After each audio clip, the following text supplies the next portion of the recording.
కొరకు నన్ను ముందుగానే నిర్ణయించితివే. నీవు నన్ను పిలిచి నీ నీతినిచ్చి మహిమ పరచితివే. నేనేమయ్యుంటినో అందుకు కాదయ్యా,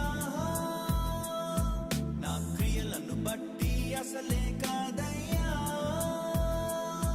చూపావు ప్రేమ నాపై, పిలిచావు నన్ను కృపకై, జనములకు ప్రవక్తగా